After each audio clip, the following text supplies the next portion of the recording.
504 Adam Neely. Alright, so I've been producing in Logic Pro for a little over a year now. Before using Logic Pro or any DAW at all, I was using MuseScore. I was writing all of my music in MuseScore. And yeah, honestly, MuseScore's great. I love it. It's great for writing instrumental music or pretty much any music that doesn't involve electronic elements. I downloaded Logic Pro because I started to appreciate pop music more and I wanted to dig my teeth into pop production. 12-year-old Josh would not approve of what I'm doing now. So yeah, when I was younger, I was actively against pop music or any computer music, anything that didn't use Real instruments. but yeah, that's on character development, baby. What really got me into pop music was learning about Max Martin and subsequently getting into the podcast And the Writer Is, in which hit songwriter Rockschool interviews songwriters and producers from all across top 40 pop. And it's time for a review of this new Logic mixtape. So the first production resource I'm going to talk about is a course on Udemy which covers the entirety of Logic Pro X.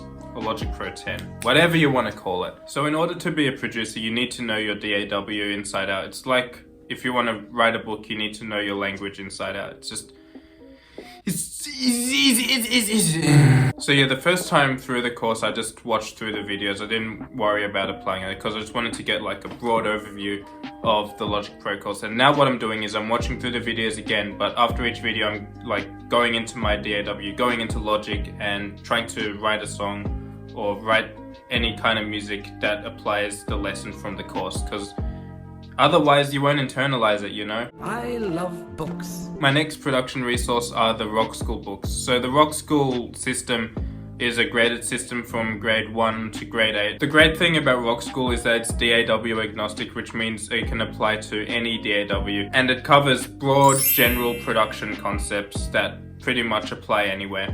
They also get you to apply your knowledge at the end of the books by giving you an assignment to do in your DAW, which I think is really helpful. If you ain't at the gym, then where the fuck you at? Alright, my last production resource for today is Soundgym. I think that as a musician, your ears are your greatest asset, and having a trained ear will help you a lot in the long run.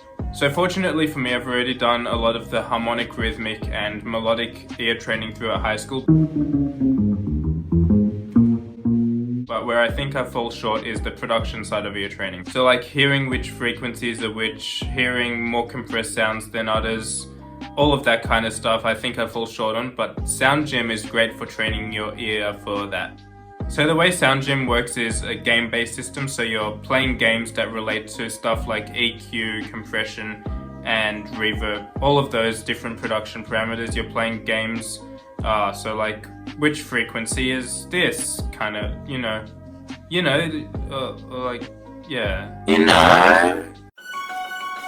Editor Josh here. So when I was filming this, I thought that this would be like one long video, but honestly, I think the video would benefit more if it was two separate parts. So stay tuned next week for part 2. Alright, now that you've made it to the end of this video, you get a special treat.